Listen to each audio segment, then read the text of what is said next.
again, it's great to reconvene. It's so good to see new music out. I love the name of the album, Corner of My Dreams. What was the vision? What was the idea behind this album?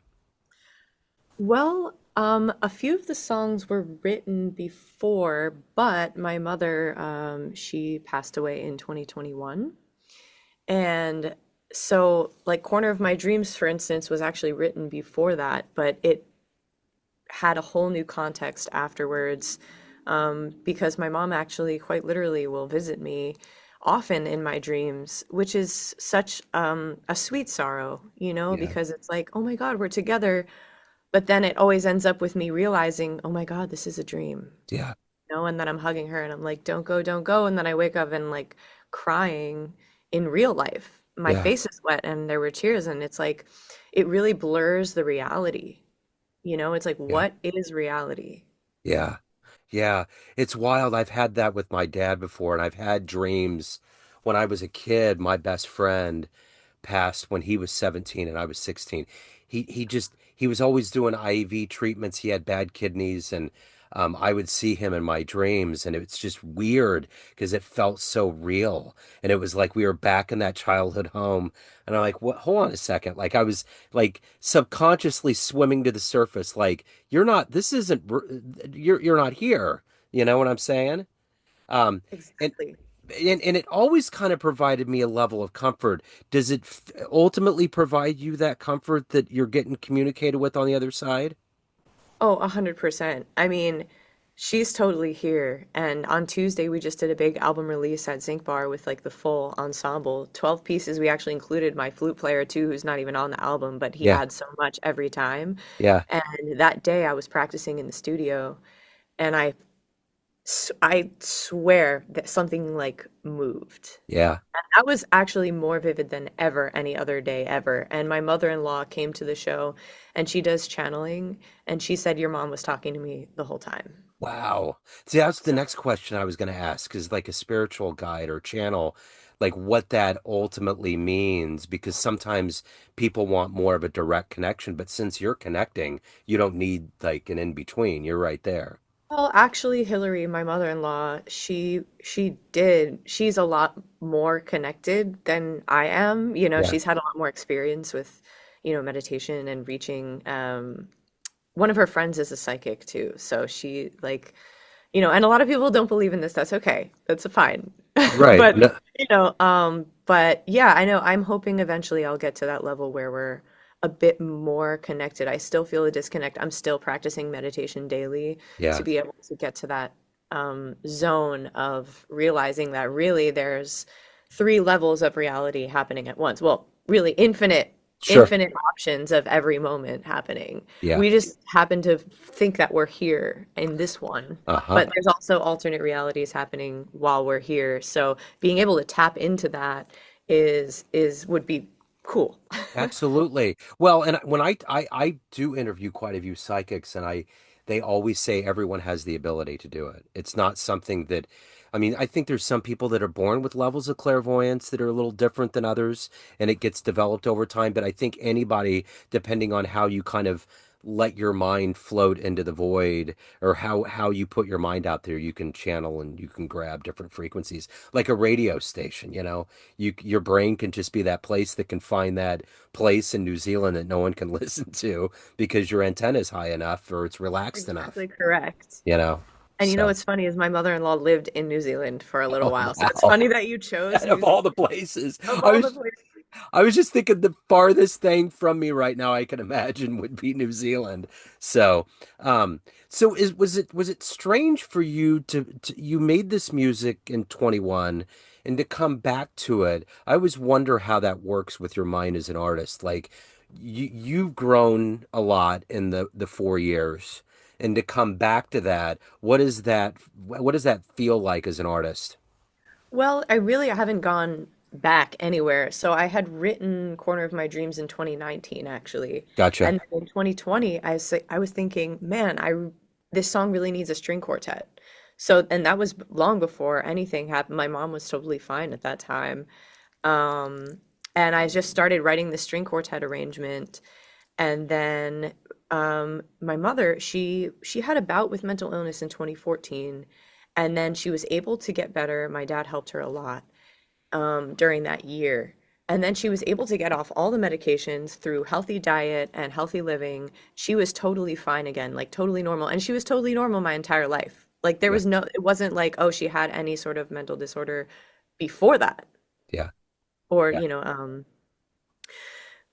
yeah. So it was really wild. She was fine for a while, and then her mother passed away, and she helped take care of her to the end. And I think that emotionally affected her, mixed with then COVID, and she was being isolated and she was super social. She made everybody happy all the time. Like she fed off um, interactions with people, as Yeah. we all do, Yeah. mostly, you Yeah. know. And that just deeply affected her, and her it sent her back into a tailspin. Yeah. And then at that point, her and my father weren't together anymore. Yeah. And so she was like alone in the house where my grandmother lived. And Yeah. I gave her, so many options. I was like, I'll move there, you can move here, we can do anything. She had all these different ideas. Every day was a different idea. She didn't want it to end up this way, but she couldn't make a decision. It was not her fault, Yeah. Yeah. and I couldn't make a decision for her because you can't live somebody's life for them, Sure. and so it just kept going down, down, down, and then that was it. She was completely done, Yeah. and she made that decision for herself, and I respect that. Yeah. As hard as it is for me to be without my best friend and Sure. my biggest fan who would like we talked every day like a million times. That's what the song Nothing at All is about. Yeah. And to this day, it's hard to perform that song. So what kind of healing is it to have this out? I mean, art always tends to be there's a myriad of reasons why we do it and but what is it about this project? Did it has it provided you a level of healing with her not being here physically and kind of in her memory? How does that work for you? Oh, absolutely. Like I said on Tuesday, I felt that she was really, really there. And I can feel that she's proud of me, and that she wanted this quote unquote success for me, and this ability to produce such a big album that, I might not have had the impetus to do Yeah. before that. Yeah. And actually, my mother-in-law Tuesday said that my mom was saying that to her, Yeah. which That's is wonderful. really deep. And so comfort is kind of a weird word. I wouldn't say that it's like providing comfort. Right. I would just say that it's driving me forward to continue doing what I'm doing, doing yoga, meditating, being with people, performing and sharing my experience, because that shared experience is what really brings all of us together. And if there's anything that we all deal with outside of all these things that divide us, is death, Yeah. but nobody wants to talk about it. Yeah. So I'm providing a way to talk about it in, I wouldn't say either positive, but a way to deal with it that brings peace and that it brings us together. Which I think is a huge thing in this weird world that we've kind of stepped into, especially after the beginning of this year. Things in this country, things overall are just in a weird place. Are you cognizant of being a musician, of providing that comfort and that escape and that togetherness and that solace? Is that something that's a part of what you're thinking about when you perform live? Absolutely. And it always was. Like Yeah. when I was young, I said, I want to have a trio in the city and I want to be a living example of unity and of listening to each other actively and creating something that's bigger than just one person. Yeah. Creating something that, and being an example of the power of togetherness and of unity and of sharing and giving openly, and vulnerability. And so this album, I think, opened that up even more than just trio. Of course, it features my trio at the core, Yeah. but opening it up to all the other voices, I could have overdubbed my own vocals. Hmm. But I said, no, I need to have other people's voices on this project. I want to support other living artists who I love and respect, and the timbres and their whole life experience, the way that somebody plays the violin, Yeah. the way that the cello is played, every stroke, every breath goes into that sound. Yeah. Yeah. You know. So you've been on this project for a long time. As you said, it started in 2019. So we're going 6 years in. Are you looking forward to moving on to the next thing? Because by the time we talk to you in radio, this has been something that you've done, you've put out, you've mastered, you've produced, you're performing. It's like the promotion is kind of the end, kind of the last balloon release. So are you looking to the next thing? Kind of, is it going to be good to move on to the next project? I will never move on from this project. Okay.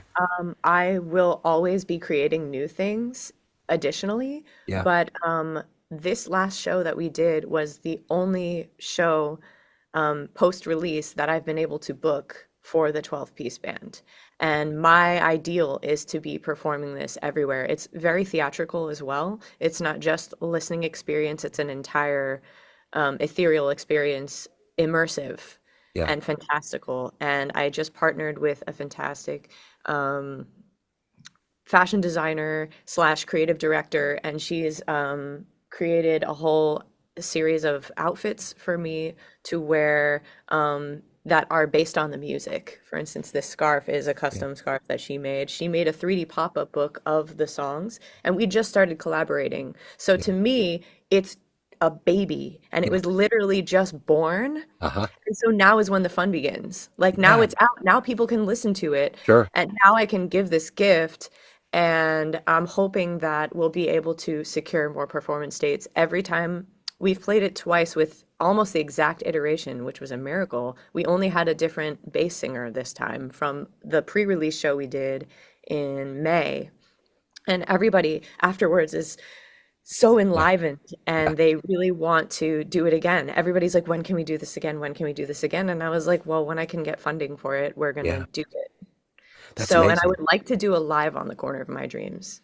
Okay. So I would like to write more music for this ensemble. Yeah. And but as you can imagine, it's extremely expensive, Yeah. and funding now for the arts, as you know, is quite difficult. But I feel really hopeful because people, it speaks to people on this level. So Hmm. if you're on a level, you're gonna get it, Yep. and that's gonna promulgate itself. So of course, I have actually a whole nother little recording coming out on October 31st, Yeah. with different iterations of Corner of My Dreams and Nothing at All.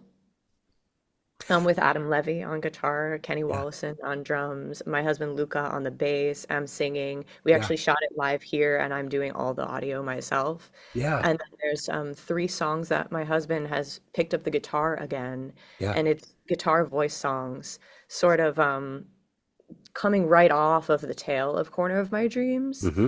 And then, of course, I have another like big jazz project, more in the camp of standards coming out next year that I'm also working on.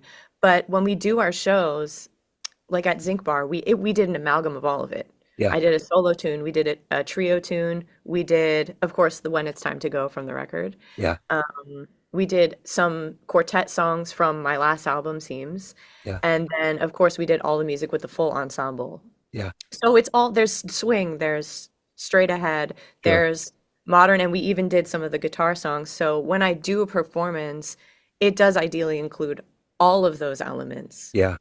That's wonderful. So if anyone wants to get a copy of the album, where's the best place to go to pick it up? Live show. Okay.